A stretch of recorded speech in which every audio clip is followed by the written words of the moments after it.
So we brought the dink into Spider Bay, I believe it's called. And there's you just lash it to the fuel dock on the outside of it.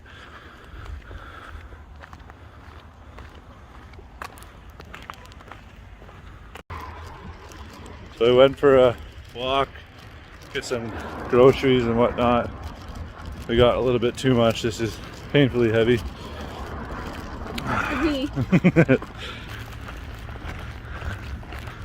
I don't know if we should hit the LCBO or not. We gonna get white girl wasted tonight? You're asking me? Yeah. We getting drunk tonight? I don't know. Do you need anything? I don't know. Check this out. 9:30 at night. And the party barge comes by. They got a live concert on there.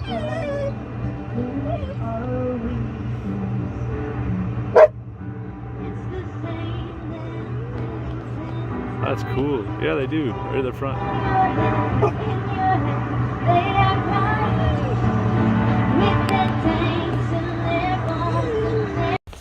So what it looks like is happening is either the anchor chain or the anchor rod got wrapped around a tree.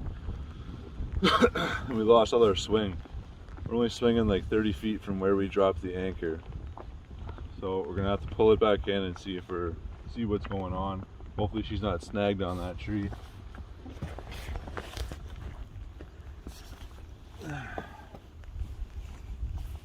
Oh, I can feel it already. I felt it slip.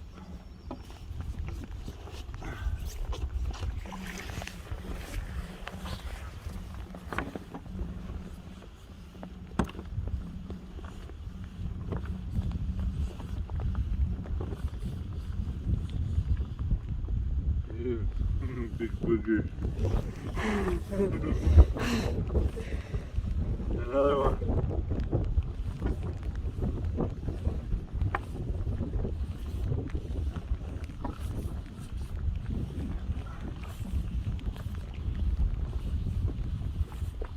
Yeah, we're hooked on something.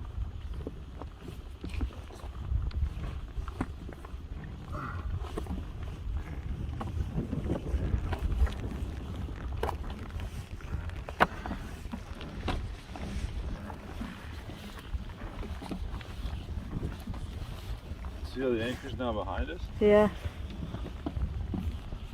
Okay. So I think we're good now. And yeah, whatever that was. So what we're going to do now is let the wind blow us into the direction that we need to go. See? There's that tree. I know you guys can't see it, but in there somewhere. I just hope the anchor's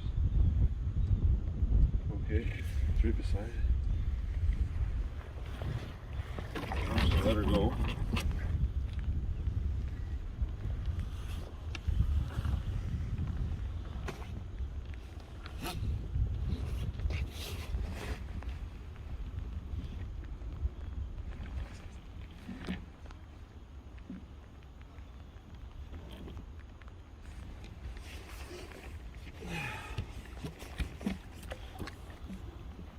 I touched the booger.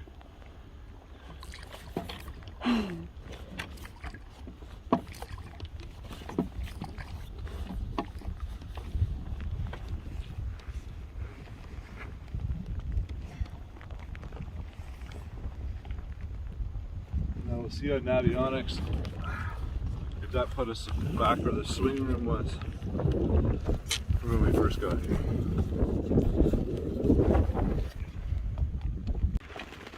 Today's Saturday. We've been at anchor now for 3 days. It's storming out. It's pretty miserable. Won't be doing much today, that's for sure. I think it'll just be a movie day. This Monday today we're going to do an oil change because the winds aren't going to change for us, so they're not going to be in our favor. So there'll be a lot of motoring this week. So we'll do a quick oil change. So our boat, our engine's underneath our dinette. I know some of you guys are like underneath your stairs and whatnot, but we have the luxury of being able to access our engine without any issues. So because the pump I have doesn't fit down the drain hole, I guess ideally you want to go through the dipstick tube, but unfortunately I have to pull off the trans case, and then that gives me access to everything I need. And then flash, there we go. All that oil is down there, so it actually is more well, depending on which way your engine's angled, I'm able to get all the oil out this way rather than like leaving a liter of crap oil in there. So it works a little better. So we're going to go ahead and insert and then drain it out, refill, fire it up. And I also did notice another problem. I honestly don't know what this is or the purpose of it, but you can see it's leaking some dirty ground poop, water, oil mixed thing, and it looks like it's coming from this part here. I'm not sure if it's slid down. I'm gonna have to refer to the manual to find out even what that is, because it doesn't really make sense, because it's just a straight shaft that goes all the way out to the bottom of the boat onto the prop. So I'm not sure what that's for, if it even spins or not, but we'll find out shortly. Hopefully it's nothing detrimental and we can get home just fine. But anyways, we're gonna drain this oil and see what happens. So this is what the suction tube looks like. It's like a compact model rather than the big guys, and you just stick it right in there. Then you just grab a waste bottle, get someone to hold it so it doesn't drop the bucket, because we didn't warm the engine before we started this, so the oil's actually quite difficult to pull out. Big old penis pump.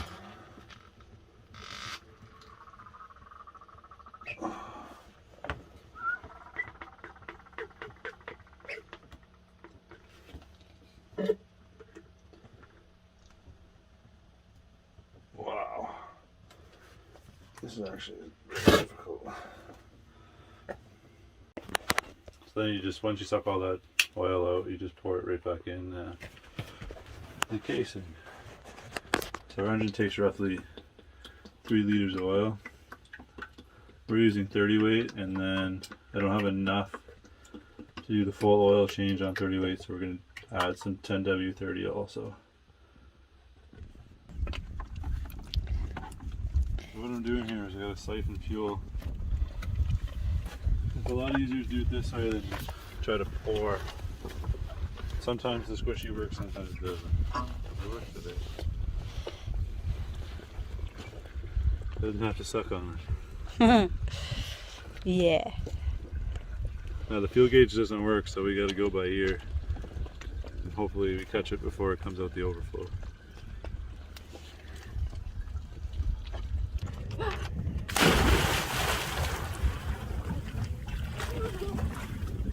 Why do you panic?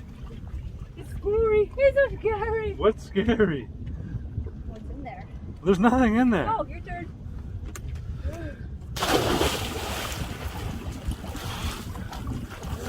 Why are you panicking? I'm not.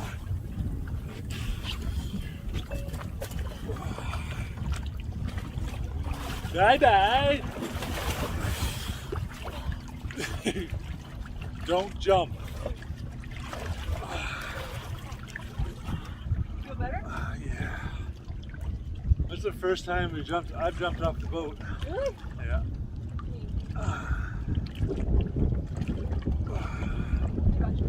I wanted to. No. Go. No. You stay.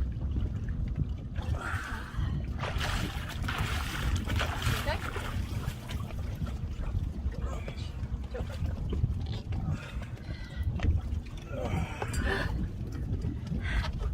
Woo! Excuse me.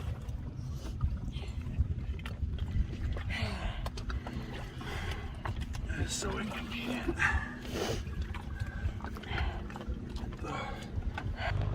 Last day in Little Current. We're gonna get some supplies, all our food, our liquor, and all that good stuff. So we got a mile and a half to go. And we got like 50 pounds to carry back. And then we gotta do another run to go get liquor because I don't think we'll be able to carry everything all at once. So should be fun. So we park the dink at Spider's Bay and then we walk in. I don't want to leave it at the government docks just because of theft. Here's Boyle's, or Boyle. Anyways, we got like a half hour to go.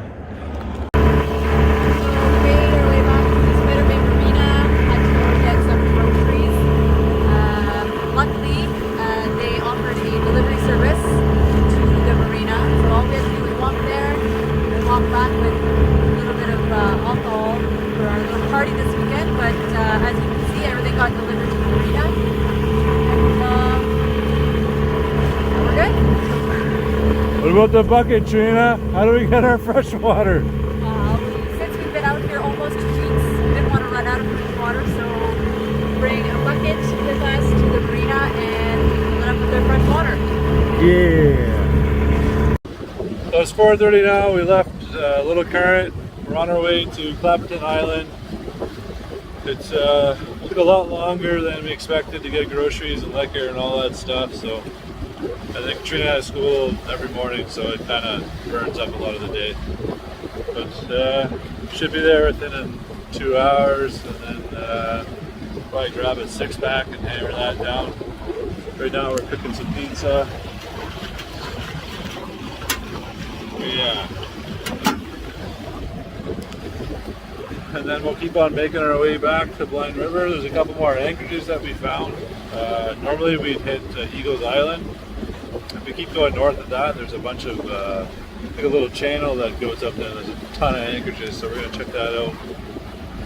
And yeah, we got a headwind today, and for the rest of the week it's going to be a headwind.